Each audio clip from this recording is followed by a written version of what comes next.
Soon we'll swap snow for summertime. Boat rides and water skiing, camping in the RV, swimming in the backyard pool, or even a few rounds of golf. Unfortunately, these activities come with increased risks and sadly, accidents happen.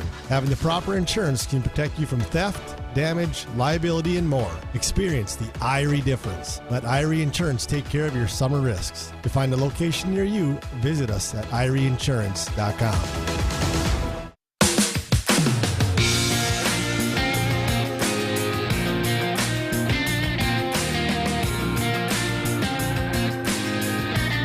Hello, everyone, and welcome to WDAY Weather and Ag in Focus. I'm Bridgette, Readel Ag Director, along with Sports Guy, Jay Stennon.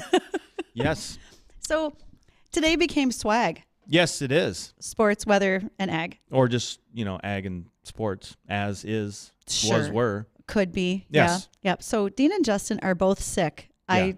I was afraid to come in. I thought I saw that. I would just broadcast from my pickup. It seemed safer out there. But broadcasting from your pickup in the parking lot of the station seems a little bit maybe hypochondriac-ish. And I'm not one. So look, here I am. Yes. But you've got that big 40-gallon jug of hand sanitizer below the desk. Wouldn't be a bad thing, but I'm going to plan on hosing it at you later just to make sure we stay safe here. There you go. So, yeah, the guys are gone. And I guess that means Justin always says this is a free-for-all when Dean is gone. So I don't even know what to call this today when it's just you and I. We'll make it up as we go along. We'll come up with a name by the end of the show. Or people can tell us what they want to call it. I don't know. That might not be a good idea. Well, I don't know. You never know. We've had good comments. So they can reach us on our Red Wing Shoe hotline at 701-293-9000 if they want to make comments. And I bet they will. Oh, I'm sure. I have no doubt that's I might not be welcome back. That's all I can say. Here's the thing. Whether we welcome you or not, you're just down the hall and you follow all of our messages. So you might just show up. I might just show up sometimes. You never know. I'm okay with that. All right. Hey, what if people don't know who you are? Because you're usually not here now. That's because I'm normally doing sports guy stuff. Right. So for those that don't know me, I'm obviously one of the sports guys, Jay Stenman. I am from a farming community back in South Dakota, Willow Lake, South Dakota. My dad, South Dakota. Yeah, it's the better Dakota of the two.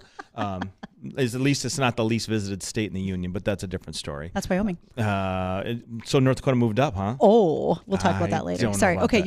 You're from Willow Lake. Yeah, I'm from Willow Lake. My dad was for probably 25 plus years was at the grain elevator there in town. Oh yeah. So he spent a number of years there. Eventually became the assistant general manager, and then it was taken over by, I believe it was what is that one? Cargill, CHS. Like corn growers, wheat growers. Wheat growers. They were taken over by wheat growers back in the day because of some issues. Which then merged with another company. Now they're called Agtegra. Oh, there you go. Yeah. So, okay.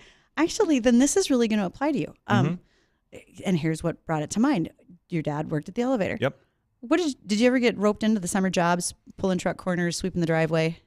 No, I remember specifically one year in college when I kind of maybe ran out of my summertime money that I saved up, and I was like, "Dad, can I come work at the elevator over Christmas break because I kind of needed some money?" And I remember specifically going along and opening the lids on the train cars. Oh yes. So that way they could fill them up with grain because they used to have two separate companies or two elevators in my hometown, became one company. Then they actually added a unit train. So those great big silos where they can fill up trains much, much faster than they used to. So unit train sizes have changed. What size were they when were they 52s or 110s?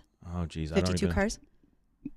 Oops. Probably 52. I mean, it's a small community, so I wouldn't imagine it was 110, but it could be. It wasn't really based on the size of the community. And the reason I want to lean towards 52 car unit trains was we're similar in age. And I think the 110s didn't start until I was full-time and out of college. Could be. And that was when the railroad and what that means is the railroad put a minimum on and said, we're not sending you like one or two rail cars. Yeah. You're either taking a whole unit train or you're not. Yeah.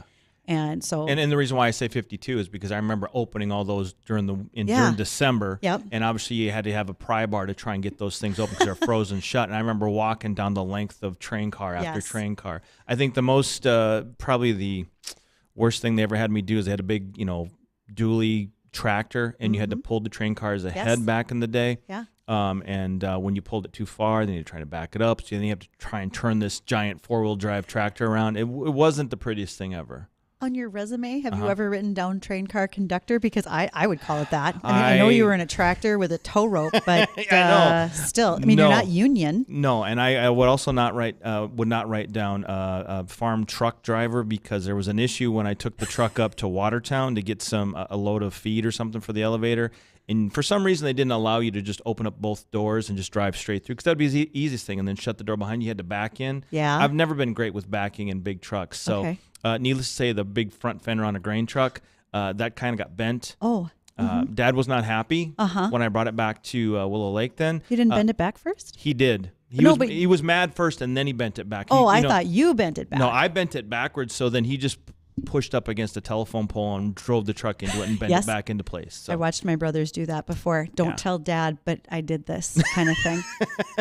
We had a lot of those episodes. To tell Dad, because I was like, I don't know what I'm supposed to do now. So I can say I'm lucky that I have a brother who's younger than I am, incredibly mechanically inclined.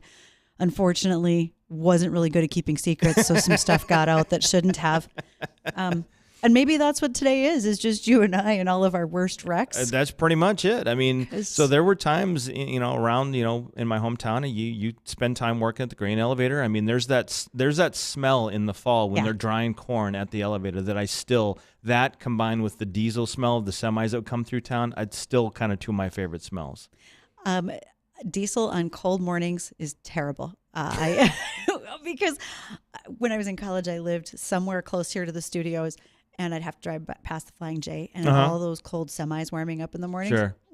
That was awful. To me, it meant harvest season. Of course, it does. Of course, that meant Dad was working like 70 plus hours a week. You're in charge of mowing the lawn. We was divided into threes because I have a brother and a sister. Everything was equal, a third, a third, a third. It could not be unequal. So when they became old enough, it was you got this part this week, you got this part, you got that part. Except when you were riding in the back seat. She's touching me. She's over the line. I don't remember how we were able to actually manage going on family vacations to like the Grand Canyon and drive for 24 hours with the three of us in the backseat of a car. I'm the oldest of four. I'm pretty sure there were near murder situations. Well, involved. Actually, the murder situation, sorry to my sister, but when she took off her shoes, those little like Keds or whatever they had, and she didn't wear no socks with them, she took those off in the car. Just about killed you all? It about killed everybody in that thing. We had to pull over, put your shoes back on. It's disgusting. Sorry, we'll be sending her some odor eaters after the show. Okay, but this ties into one of the headlines today for what's going on in ag when it comes to grain elevators, and that has to do with NFTs. Now, I had to look this up. What's an NFT? Non-fungible token? Which to me sounds like a mushroom. It does. It does sound like a fungus. It doesn't sound like a real thing. And then when I see what they are, I still don't understand the value in them. So other than the fact of anything is a limited quantity, supply and demand. So therefore, if there's only a few of these, then the value goes up. But to have one of them or want to purchase one of them makes no sense to me. All right, let's try this because I also don't own any crypto for a lot of reasons. Okay, so an NFT is a digital file. It's unique and it's non-interchangeable, unlike crypto is uniform and can be interchangeable because it's a currency value, right? But also with these NFTs, they are based on characteristics and demand. So here, I bring this back to your dad in the grain trade because scale tickets, when you haul grain to the elevator, for years, we would all get the little white paper tickets that told us the bushels on the truck, weights, graded it, all that kind of thing.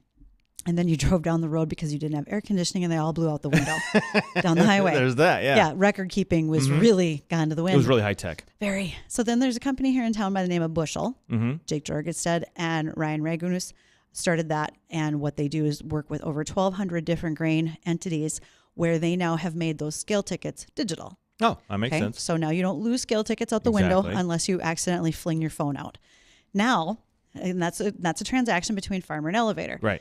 Now, this deal with the NFTs, this would be if you plant your crop, this is a ledger basically that follows your crop from the time of planting all the way through processing until it lands on the grocery store shelf where you could scan the barcode with your phone and it will tell you where it was raised, the farm, how much rainfall it received, the soil type, all of the little tidbits of information that you as a consumer didn't even know you wanted to know. Well, exactly.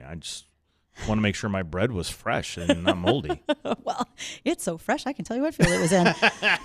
So that's literally a opportunity within it. Now, Jacob, our producer, says, hold on. Aren't NFTs going bankrupt, et cetera?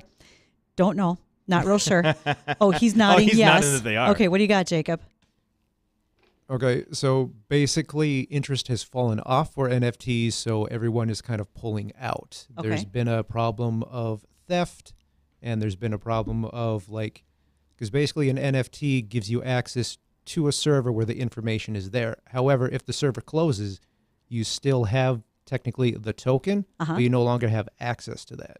So in my opinion, because I've been following this for a while, the NFT market is slowly drying up. Okay. Because the main thing is everyone's lost interest in these because the focus has shifted over to AI. Oh, So yes. no one's really spending any money on NFTs right now. Markets have been closing up. Interest is just nosedived the past few months. That's because NFTs can't write a song in the style of Eminem or whatever. Well, that I mean, if NFTs could do something useful, make a Chat joke. APT. Well, yeah, you could write a joke in the style of Seinfeld. Something that I can wrap my hands around and gotcha. understand. The other thing is NFTs supposedly have value on them being limited, but the thing is it's a technical quote-unquote digital good which can be copy and pasted infinitely. So when you're saying this ones and zeros are limited, it's well, that's not true. Right. Because a physical good can be limited for whatever reasons, but a digital good is no, that doesn't expire. Can make that copies of that forever. So that's I can see also another reason why the people are market's losing drying up. interest in this, Bridgette.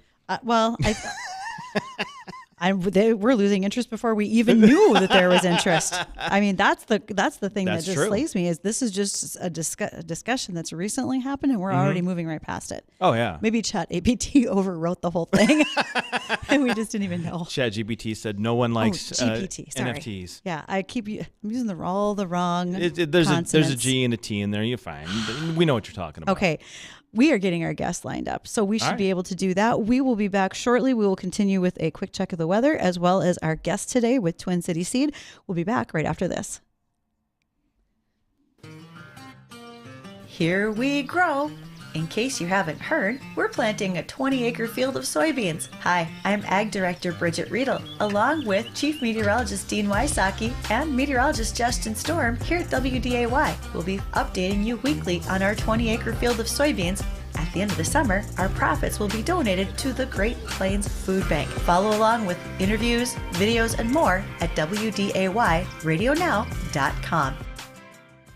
Hi, this is Kevin Pfeiffer with Pfeiffer's Auction Company. Pfeiffer's upcoming April auctions include 710 acres in Stutsman County near Eldridge, 400 acres in Emmons County near Linton, 160 acres of cropland in Barnes County, 120 acres in Sheridan County near McCluskey, 480 acres in Sioux County, and 320 acres of farmland and pastureland in McLean County near Benedict, North Dakota. And don't forget farm equipment retirement auctions in New Salem, Hettinger, Kendner, Steele, and Bowman, North Dakota. View these auctions and many more land and equipment auctions at Pfeiffer's.com.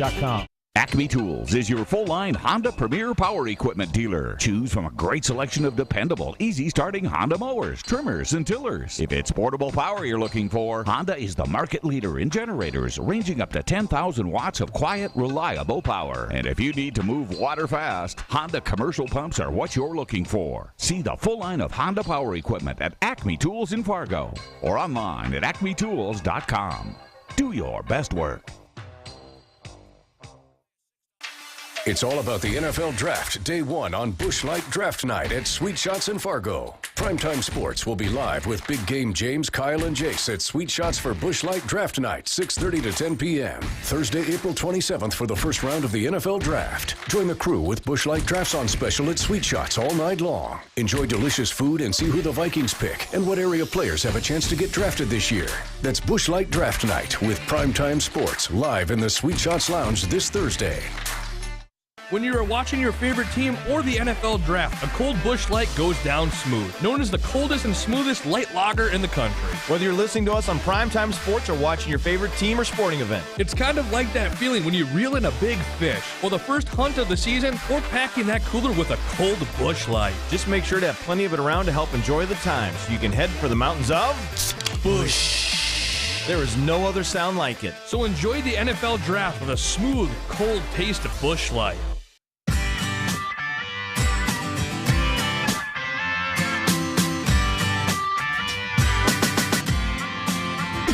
And welcome back to WDAY Weather and Ag in Focus. Thrilled you guys are joining us.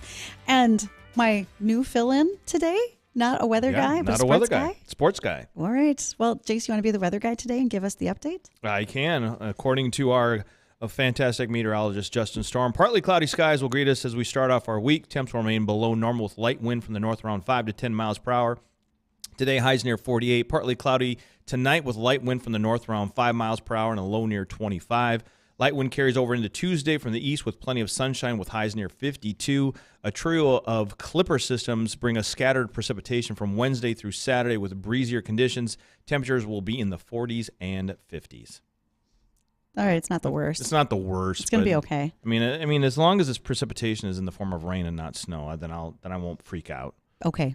We'll be fine. And it's going to be okay.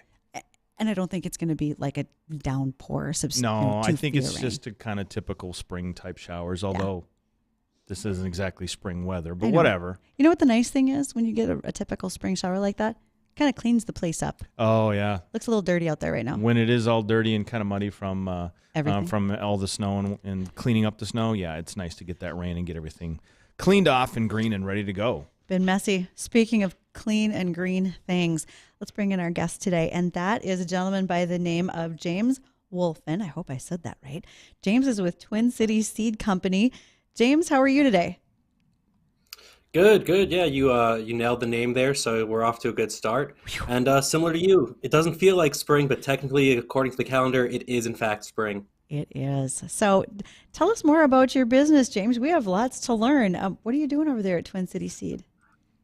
Yeah, so I'm a conservation specialist here at Twin Cities Seed, and I would say my focal point is trying to bring more conservation-friendly options to the lawn and garden alike, really. So, okay, you got my attention when I read through your email, and there was a picture of something called a bee lawn. Huh? Could you fill me in? Yeah. I mean, I'm real good with wheat, but maybe I'm not so good at my lawn. Yeah, I could definitely fill you in there. So so when I moved from the East Coast out to the Midwest, it was to be a grad student at the University of Minnesota, and my project was colloquially called the Bee Lawn Project, where the idea is, my advisor, her name's Marla Spivak, she would always bike to work, and every day as she was biking, she would see all this green space in the form of lawns, and she's an entomology professor, a pollinator conservation professor, and she would just always think to herself, is there a reason we can't turn this into some form of pollinator habitat? So the idea her and the turfgrass professor, Eric Watkins, came up with was, we want to allow these areas to still be used for recreation, but why not incorporate some low-growing flowers in there for the pollinators? So lots of folks will see clover in their lawn, for example, and see bees all over that. So the idea was incorporate a few other low-growing flower species as well, and kind of create a space that meets the needs of both humans, folks that want to play ball or have recreation in their lawns, and also the bees that just want some food. Okay, here's the part where you're going to find out I'm super good at killing things. Usually that clover in my lawn, I don't want. So do you have that discussion with homeowners who are like, yeah, I didn't really want that part? How do you face them, and what do you talk about with them? For sure, and everyone has different goals for their yard, where, we have folks who come in here all the time and they want their yards to, look like the Masters or the PGA Tour or something along those lines. And for those yards, of course, we're not going to be putting wildflowers into their yard. But the more eco-conscious consumers, the folks who, are aware that there are pollinators out there, that maybe their populations are a little bit in decline, they kind of need our help, that's where we're trying to bring in these more pollinator-friendly lawn alternatives. So if your goal is to have that, master's quality green carpet lawn, we've got stuff for that. If you want to bring in something that's a little bit more pollinator-friendly, that's where the bee lawns really come into play. James, and several years ago, we built a quote-unquote butterfly garden in our front yard, And I'm kind of wondering, when it comes to this bee lawn, is that kind of similar? Would that be kind of a similar project or a similar type of product that would help with the bees? I would say it allows you to achieve a similar goal, but in a different context. So, there's all sorts of bee and butterfly wildflower mixtures. We carry one ourselves. But with your typical bee and butterfly garden mixture, those are going to be, maybe 4 to 6 feet in height in terms of the maximum height of the plants there. In this particular bee lawn mix that's for, your turf grass lawn, all of those flowers will start to bloom at 6 inches and lower, most of them 3 inches and lower. So you could still walk on it, hang out with your dog, kids, family, friends, etc. So similar goal of achieving pollinator conservation, but just, different levels of recreation. I like to still think of myself as at least still a beer league athlete. And I know that I wouldn't be fielding fly balls the same in that, 4-foot wildflower prairie as I'm able to in a turf grass lawn. He talks sports references. Yes, I like it. I'm out. I got nothing. But beer league means softball. So okay, got it. And so when he said Masters quality lawn, you lit up like a Christmas tree over there. Yeah, because you don't want a putting green, sometimes for your lawn. And I know that that's bad because when you overcut your lawn, that brings an invasive species. Yes or no, James? Am I right on that? Because that's the way I see it. When you cut too frequently, you're asking? It's too low when you're short. pretty much scalping it, so it's like a putting green. You don't want it that short. So if you're going to mow your lawn that height, you better be willing to put in the effort that those, Masters PGA Tour folks do, because you're going to be leaving a lot more soil exposed. So there is a bigger threat for weeds to get in there.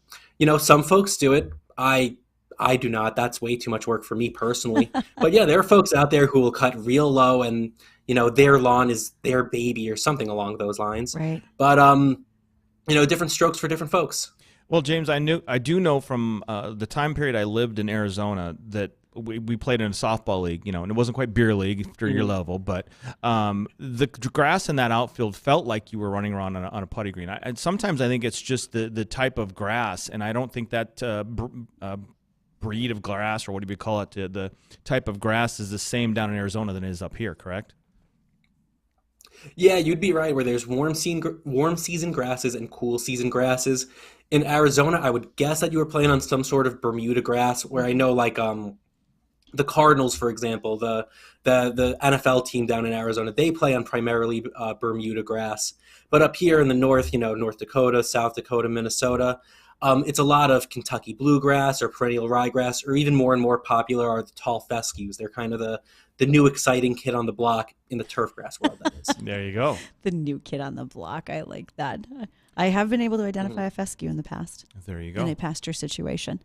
Okay, something a little different. But what about water conservation? When you are looking at some of these lawns, like the pollinators, the bee lawn, et cetera, do you feel like you're doing a better job of holding water in the capacity of the root system? How does that structure look? Yeah, and that's a really nice transition, kind of first starting to talk about fescues, where I think, everyone looks at their lawn and they know that it's turf grass, but they don't maybe realize how many different species there are with regards to options. So Kentucky bluegrass, it's what we've been using for decades now. It's just what everyone's used to. But it requires constant watering. It requires constant fertilizer. So these bee lawn mixes, and really any seed mixture that uses a fescue, whether it be a fine fescue or a tall fescue, you don't have to put in nearly as much work, which for me, that is a major plus. There's so many things I'd rather be doing than working on my lawn each and every weekend. So, using a tall fescue that needs to be watered like once every 30 days, or a fine fescue that needs to be watered once every 3 weeks. And the same goes for wildflowers, where they have just much deeper, more extensive root systems. You don't need to be watering nearly as much. It's just simply, let's use this species instead of that species, or incorporate some wildflowers into the mix. Well, let's be honest. I'm innately lazy in the first place, so I don't want to have to do quite that much. Hey, look along the side of my house. We've got the native grass to kind of hide part of the landscape we have over there. So, sometimes the native grass is pretty easy to deal with as well. That is true. That is not a bad spot. All right. It is bottom of the hour. We are going to take a break. When we come back, I want to ask about No mow May. That's against a lot of people's religion, if you will, if you treat your grass like that. So we're going to have that discussion with our guest. That is James Wolfin. He is with Twin Cities Seed, and we'll be talking to him in just a few moments. A little slice of the country, still close enough to the city. A quick 30-minute drive north of Fargo will have you living the life on a beautiful 10 acres. This property checks all the boxes. Rows of gorgeous mature trees. Check. 3 bedrooms, 2 bath. Check. Large metal outbuilding and hay barn. Check. Did someone say chickens? Check. Check. Schedule your showing today at nancykellyrealty.com or dial 701-306-0486. Old Man Winter's moving on out, and it's time to put a spring back in your step. Hi, Teresa here from the local Red Wings shoe store, and I'm here to tell you that Red Wings are not only for hardworking individuals. We've got footwear for every occasion, and here at Red Wings Shoes, we have partnered with Polymental and Superfeed to offer 3D printed orthotics. So stop on in and check it out for yourself at 3003 Main Avenue in Fargo. Red Wings Shoes for ultimate durability. Plains Grain and Agronomy has an opening for a precision ag technician, assisting the precision ag manager in the sales, setup, and programming of farm equipment. The candidate will work with custom application equipment and assist growers in troubleshooting equipment purchased. A knowledge of farming and a knowledge of John Deere controllers is helpful. Applications are available at plainsgrain.com and click on Careers. That's plainsgrain.com and click on Careers. Is your home ready for spring? Don't let the spring melt catch you off guard. Let the Pro Flow and Pro Series sump pump professionals at Legacy give you the peace of mind you deserve. Our expert team is on a mission to deliver the best plumbing and heating experience in town the Legacy way. Trust us to tackle the toughest plumbing challenges your home may face all year. Follow us on Facebook, visit our website, or call us today to take advantage of our $80 sump pump inspection. And remember, life flows better with Legacy. My brother-in-law died suddenly, and now my sister and her kids have to sell their home. That's why I told my husband we could not put off getting life insurance any longer. An agent offered us a 10-year, $500,000 policy for nearly $50 a month. Then we called SelectQuote. SelectQuote found us identical coverage for only $19 a month, a savings of $369 a year. Whether you need a $500,000 policy or a $5 million policy, SelectQuote could save you more than 50% on term life insurance. For your free quote, call SelectQuote at 1-800-330-1991. That's 1-800-330-1991. Or go to SelectQuote.com. That's 1-800-330-1991. SelectQuote. We shop, you save. Full details on example policies at selectquote.com/commercials. When you're an innovative business, every blinking cursor, every blank page is an opportunity. What will you do with it? Will you make something better or create something new? Our Dell Technologies advisors provide you with tools and expertise to do incredible things. Because we believe there's an innovator in all of us. For advice on smart PCs powered by Intel V Pro that's built for business, call a Dell Technologies advisor at 877-ASK-DELL.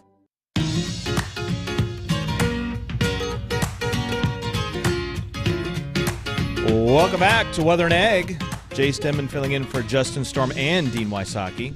Both, 2 guys gone. 2 guys out under the weather. And just you. Just me. A 2-for-1 trade there. I don't know who got the better end of it. Bridgette Readel, our ag director's here. We're talking with James Wolfin. And before break, you mentioned something about no mow May. Well, okay, so when I traded some emails with James, he brought that up, and I am pretty sure that would drive people in the neighborhood over the edge. It depends on how much sun we have, how much it's growing, etc. If it grows, because we're not there yet, and we have snow mold, and all right, James, those are all of our problems. How are you going to fix them? Yeah. No mow May is definitely something that's become more and more popular. It is like the hot news story in the world of turf grass, as hot as turf grass stories can possibly become, I guess. And the idea is that folks want to do more, 1, to conserve natural resources, and 2, to conserve pollinators. So folks, the beginning of the year comes around, they start to see the bees buzzing, And lots of people are aware that, there's a lack of forage for pollinators, particularly early in the season.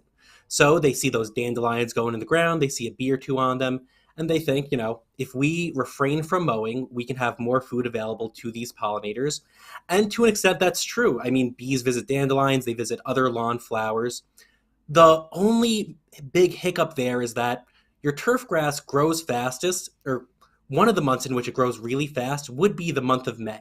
So once your lawns start reaching 12, 18, 24 inches in heights, you might receive a call or two from your HOA, your neighbors, and even from a lawn health point of view, you're never supposed to mow more than 1/3 the total height of your lawn. So if you really want to be, really out there in the world of turf grass management, you let it grow out to 6 inches and cut it back to 4 inches. If you try to let it go to 18 inches and mow it back down to 3-4 inches, you're probably going to kill your lawn, which is good for nobody. It doesn't help the environment. It's a little bit of an environmental hazard. So we're trying to rebrand No Mow May as Slow Mow Summer, where if you use more sustainable species, we got alliteration. We work with creative people. Those creative people are not me, for the record. No skill there. But the idea is that we don't need to restrict our eco-conscious mindset to 1 month. If we let our lawns grow a little bit taller throughout the year, if we start thinking more specifically about what species we're using within the lawn, using more sustainable turf grass species, and specifically choosing floral species to incorporate into our lawns, like what we talked about with the bee lawn mix, that's going to be light years better than just not mowing in the month of May because, No Mow May sounds awesome because of the alliteration. So we just slapped some alliteration of our own and applied it to the whole summer. James, I do have a kind of a follow-up question. It feels like in my yard, if I kind of let the grass grow for a longer period of time, it gets a little bit longer than I would probably normally like. It seems as though I have more chance of mosquitoes and other bugs in the backyard, not to mention it hiding, obviously, the landmines that my dog leaves in the backyard. So is there any correlation with that, or is that just all in my head? Yeah. Gosh, you're going to really bring out the entomology nerd in me right now. But a professor at UMass Amherst, she did this really simple experiment. She called it the lazy lawnmower, where they were looking specifically at pollinators, but it's going to be adaptable to all different kinds of bugs, insects, critters, etc., where they found more insect diversity on lawns that grew taller than lawns that were kept a little bit shorter, where there were more flowers in those taller lawns. And as you'd imagine, that the more floral diversity you have, that brings in more critters, the insects that eat the pollen and nectar in the flowers, whoever's eating on the root systems below the ground. So there is a correlation there, yeah. And I knew it. Well, see? That's why I have you here. I know. Weather, sports, you got it all. I know. Lawns. I can do it all. Okay. Yeah. The dog poop correlation, you'll have to fill us in on that one, though. Trust me, I try and pick it all up, and then I mow, and I have to hope I've got shoes on that day. That's all I'm going to say. There's always at least one that I miss. This is a horrific, never-ending cycle. It's a big dog, too, so, I mean, it's another story. Yeah. I'm not sure I want to know. Okay, we're good. So, James, I'm going to guess with Twin City Seed, you've got folks coming to you with brand new yards saying, what do I need to do? What are your first steps that you start doing with those folks as new homeowners, whether it's new construction or they just want to change over what they're already doing? Yeah, step one is just figure out what your goals are, where, Bridgette, it sounds like you might not be the lawn flower kind of person. For you, maybe we're trying to figure out how can we get you, the most aesthetically pleasing lawn and matching that with how much work you want to do. Not much.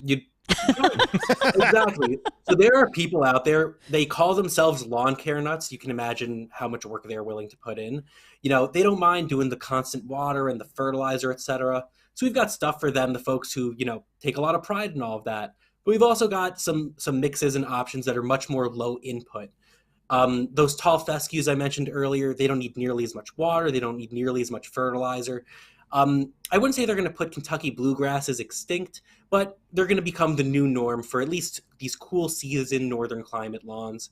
And, for folks that want the more eco-conscious options, there's that as well.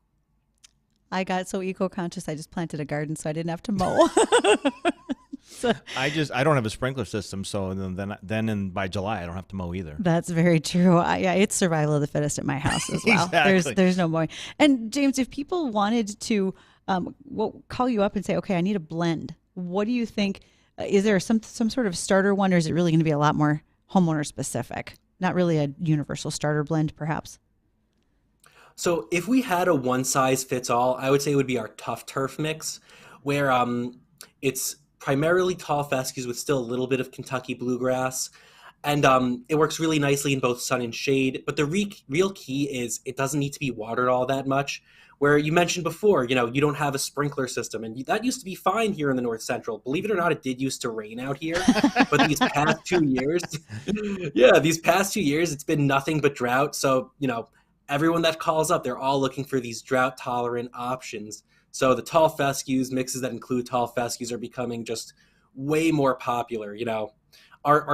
It used to be like all Kentucky bluegrass all the time. Now we're seeing tall fescues way outpace Kentucky bluegrasses in terms of interest. So speaking of something that, the tolerance, right? If you're talking drought tolerant, et cetera, is there anything you can do for snow mold? Everybody up here has it, but I don't think there's anything we can really do to prevent it because it's literally the fact that the ground was warm with snow on top. Am I wrong?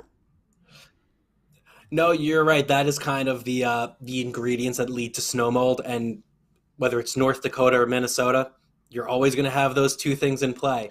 You can, quote unquote, fluff out the lawn a little bit. You just kind of fluff it out with a rake a little bit. I'm coming over to drink beer while you fluff your lawn. I want to watch it, Jace. He's going to fluff his lawn, and I'm just going to sit in the patio and watch. That's a lot of work. I might just throw in the towel and just drink beer with you. Okay, so James, if you're doing that, just taking a rake and almost like thatching it?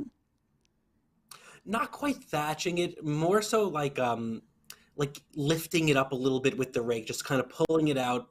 Just there's videos on YouTube that describe it so much better than I can through word of mouth here. But yeah, you just want to lightly run the rake through it, where when you're trying to dethatch with a rake, that's when you're really getting the forearms burning there. You're really getting the workout. So and you're kind of pulling out the vegetative material. Absolutely.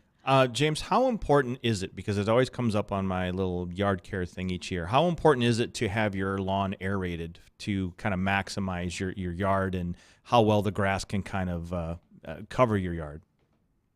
Yep, this one is as simple as it gets. The more compacted your soil is, the more beneficial aeration is going to be. Where when you aerate, all you're doing is you're pulling out little cores of soil.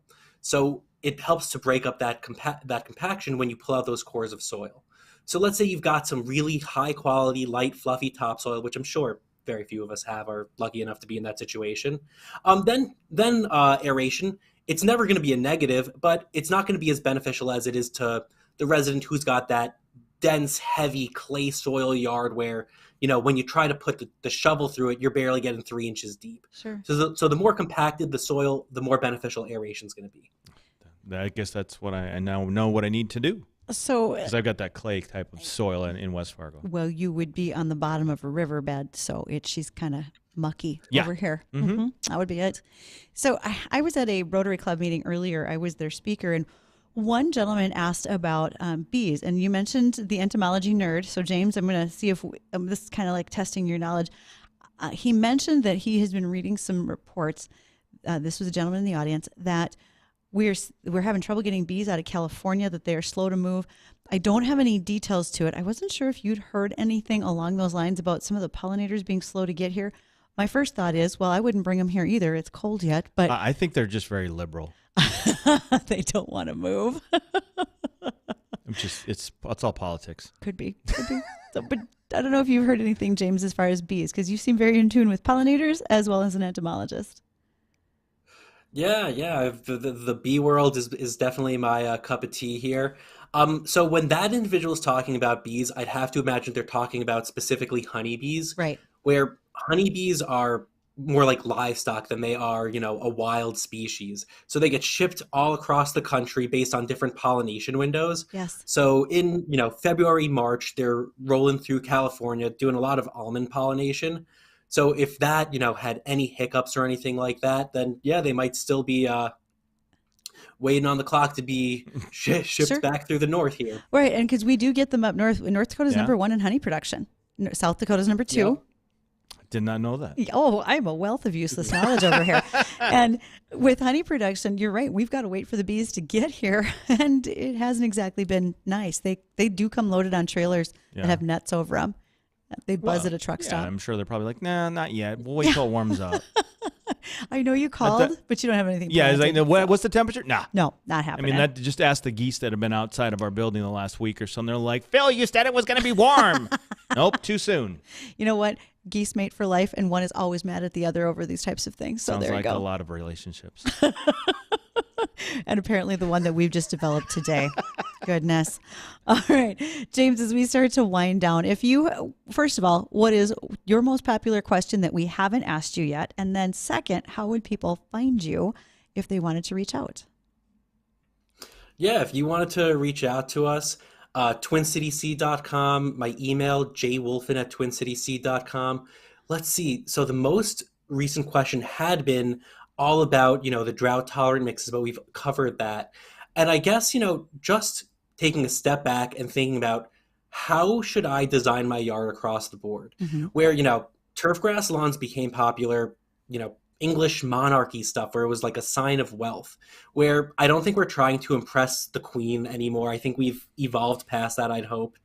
So now what I encourage folks to do is think about the goals for the different sections of your yard. In the areas where you want to have recreation, definitely keep going at it with turf grass. If you can, incorporate something a little bit more eco-conscious.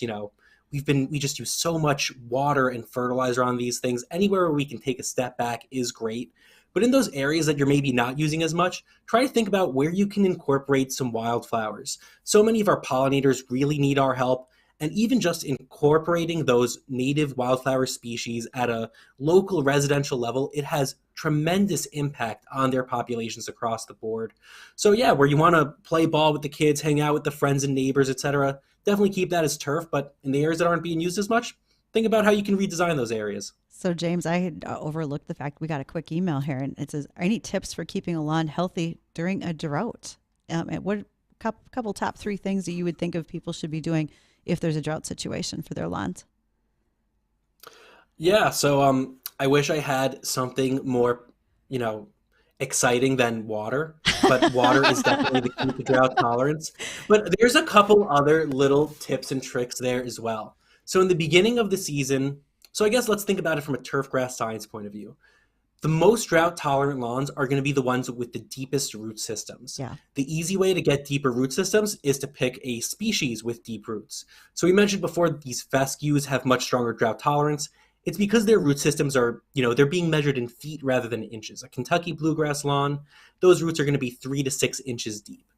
But once you've already picked out your species and it's starting to grow, the actual best thing you could do is be really patient on that first mow of the season. The taller your grass grows above the ground, the deeper those root systems are going to get below the ground. Because as you'd imagine, every time you mow, that's quite a bit of stress on the turf grass. You're chopping off 1/3 of its body. None of us would like it if it happened to us. The turf grass, just the same. So yeah, let it grow a little bit taller. It'll help let the roots get settled in, get nice and deep.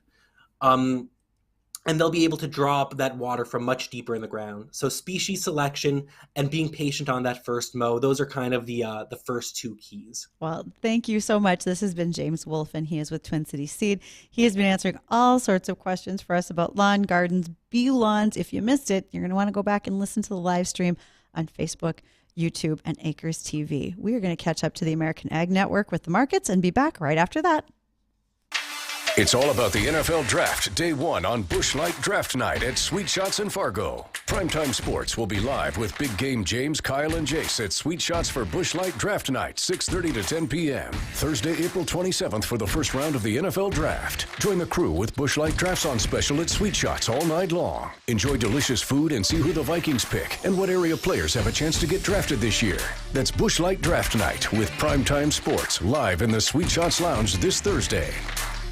When you are watching your favorite team or the NFL Draft, a cold Busch Light goes down smooth. Known as the coldest and smoothest light lager in the country. Whether you're listening to us on Primetime Sports or watching your favorite team or sporting event. It's kind of like that feeling when you reel in a big fish, or the first hunt of the season, or packing that cooler with a cold Busch Light. Just make sure to have plenty of it around to help enjoy the time so you can head for the mountains of Busch. There is no other sound like it. So enjoy the NFL Draft with a smooth, cold taste of Busch Light.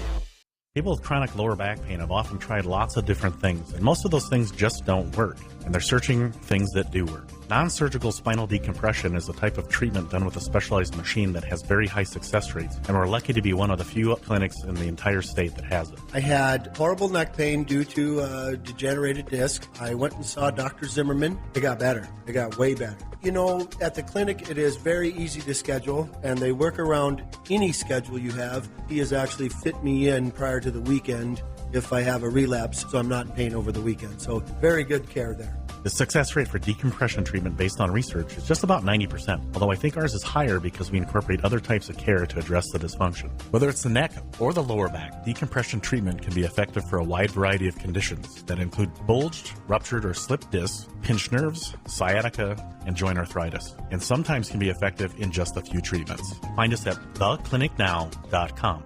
That's theclinicnow.com. Mixed activity in the market, trade at midday. This is the American Ag Network. I'm Jesse Allen with this market update. We are having a conversation now with Arlen Suderman, Chief Commodities Economist at StoneX. Arlen, let's take a look at the grain and oilseed trade first. We'll call it a mixed bag as we start off the week on Monday. I know weather, of course, playing a factor. Got very cold temperatures here this week across much of the U.S., and no doubt that's going to impact planting and, in turn, impact the markets. With beans a little bit higher, but corn and wheat have been mixed. Corn under pressure today. What's your take on the grain trade as we start off the week? Mixed and unimpressive overall. Traders are going to assume that any corn and soybeans that were up that got frosted will just be replanted. And while that's an expense to the farmer, it's not going to impact the final size of the crop in any significant way. That's their assumption they're working off of.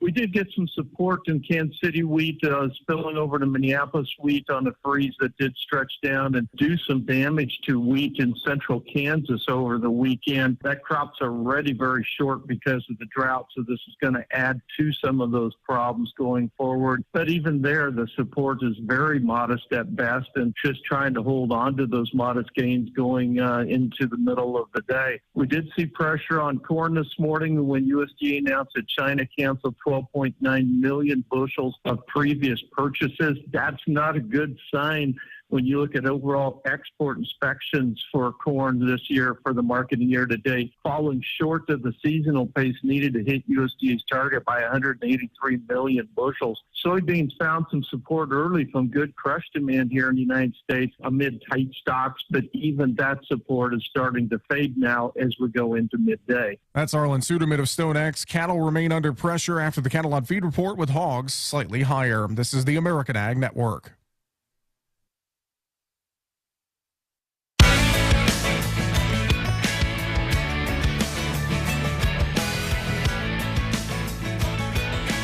Hello and welcome back to WDAY Weather and Ag in Focus, where I am getting a sports education unlike no other on the breaks. It's going great. So my co-host today is Jace. Yes. Hello. What's my last name? Denman. There you go. You said it right this time. Thank you. I could do other things with it, but I left it alone. Okay. Thanks. Trust me, when you get announced at a high school football or a basketball game as Jace Demon. Oh, fun. Or Denham. You're like, we'll go with Denman. But then at one point in time, you got, completely wrong name. You got one of your classmates' names thrown on there because they misread it. Not to confuse people, they should know that we're Weather and Ag in Focus, yes. But because the weather guys are sick, it's you and I, sports guy and ag chick. Mm-hmm. And when you say that about the wrong name, I'm frequently called Brenda or Gretchen. Bridgette, if they can't get my name right, it's like the defaults is Brenda or Gretchen. Why? No idea. I don't know. Not even close. Not even close. But you said Gretchen? Yeah. That's what we'll call her from now on. Gretchen Readel. Right, because that seems like it's so close. I don't get it. So, all right. There's not many Gretchens up in the Dakotas, back in our days. Not many. The time where we were born. I knew one. One. And then she went to South Dakota State. Oh, that's the end of her story. Oh, there's so much But there's fun. hobo days there in Brookings. Fine. So this is the part where sports comes in on all of our favorite universities around here. Exactly. Goodness. Okay, so Do you want to do a check of the weather for Yes. everybody? Because they do actually want the weather in this hour. I imagine that. Partly cloudy skies will greet us as we start off our week. Temps will remain below normal with a light wind out of the north around 5 to 10 miles an hour. Highs today near 48. Partly cloudy tonight with a light wind out of the north around 5 miles an hour and a low near 25. Light wind carries over into Tuesday from the east with plenty of sunshine with highs near 52. And a trio of clipper systems bringing us scattered precipitation from Wednesday through Saturday with breezier conditions. Temperatures will be in the 40s and 50s. And I thought it was very fitting that that's a moderate forecast considering last weekend was Earth Day. And we had just gotten snow before that. So what are you trying to say? Saturday was Earth Day, and now it's warming up. Usually Earth Day, everybody goes out and runs around and does all the yard stuff. Yeah. It's getting closer. It's not quite there yet, but it's getting closer. I kind of postponed, walking the dog this weekend because it was like cloudy, gloomy, and then there was some rain, I think, on Saturday. So I'm like, I don't need to get her all wet. She already smells as it is. So the dog is just like hanging out in the kitchen going, really? I can't go anywhere. I'm grounded. No, she can go in the backyard for a little bit. Then I got to wipe off her paws. I've trained her to do that. I go pause, and she lifts up her paw, and I wipe it off. Because sometimes she likes to dig. That's not cool. That is not cool. Get James back on the phone. How do I get my dog from stopping and her digging in the yard? I am a terrible pet owner. I don't have one, so I'm no good at any of this. Well, technically you had one. You just don't know where it went. That's why you're a terrible pet owner. Maybe. I live on a farm. It can run around wherever it wants to. Go wherever it wants. Okay, so if you want to keep an eye on them, that's Yes. one of the stories for today. There you go. Is Iowa, their legislature is investigating whether or not to pass some legislation about flying drones over livestock operations that you don't own. So there's a couple of things for that. Why? Is there like trade secrets you're stealing? Not necessarily, but okay, if cattle particularly, and even sheep will do this, if there's something flying around that's unfamiliar and they think it's a predator, they will run, go through fences, step on baby calves, so that can cause a bit of a stampede, right? Oh, yeah. Your herd is very sensitive to that. I remember farmers not going from horses to ATVs for a long time because they needed to work that in with the herd. Oh, yeah, right? that makes sense. So that's one reason. But also you can have animal activists that are flying overhead that are scoping out your facilities for rather nefarious activities. Yeah. That's another reason that you don't want it. I will have a wildlife update from my own. Last night I had a bat in my garage. Did it just stop by to say hi? No, it turned into a guy and said, "They want to drink your blood." And then it flew off. No, it got stuck in my garage. Okay, and the dog was like, you Well, won't the dog walk saw me? something when I let her out to go to the bathroom. And then all of a sudden I open the door and I see this thing flying in this repeated circle. I'm like, dude, the garage is open. Get out. Okay. Well, out of the two of us, only one of us survived, and I'm here today. So. All right. Is it like a great outdoors where you had the tennis racket and everything? It was a broom. Oh, close enough. First one was a shovel. I stunned it. Then I didn't know where it went, and I found it was still back up and flying. So Yep. took the broom to it. You had a bat. I saw the Northern Lights. These are the things that happened to us. There we go. And by the way, for those who missed the Northern Lights last night, they were awesome. It was like a lightning storm. My aunt posted pictures from Roscoe, South Dakota. Yes. And they could see it really well out there. So that's in the north central part of the state. They moved so fast. It was like watching lightning moving in the clouds. I tried to catch it on video, and it's hard to see, but wow, it was cool. Oh, absolutely. And super, I'm in a small town of 300 people, but the lights were so bright I could still stand in my driveway and see everything. Yeah, and see everything. It didn't even bother. Yeah, there's a few too many lights here in town, but yeah, you get to those communities of 300 people. Yeah, there's not too many lights or sound around there. I was told that the Argusville exit was like a parking lot. There were so many people out of town going to go look. They wanted to know what it looked like. I can believe that. Well, we're going to see who returns tomorrow from their day off of illness. There you go. I'm not really sure if it'll be Justin and Dean or one or the other. Or, I'll still be here. Well, I will be remote. Thank goodness. You're welcome, because you were voluntold to be here today. I'm like, I don't have any guys. Well, Jace is always lurking in the background on our messages. Exactly. So here he is. Jace, we can have James tomorrow. But tomorrow, a guest is Austin Havlick. He is from South Dakota. He's from down by Mitchell. He has a registered Piedmontese cattle herd. Nice. And he's on the South Dakota Cattlemen's Association board. Nice. So and you've probably spoken to them recently too, haven't you? I was down there in December. Yes. Oh, good for you. Yeah, he's a banker as well. So shouldn't we always know those fancy. guys? Well, it was pretty cool. We had tea, and I had my pinky up and everything. Hey, he brought beer to the last meeting I was at because they were celebrating their bank's birthday. It doesn't matter if they bring beer to you can have a meeting about whatever. It's a win. Exactly. That's what I'm saying. All right. So hopefully everybody is here for us tomorrow. We will talk to you again at 1:00. Next is the Jay Thomas Show. AM 97.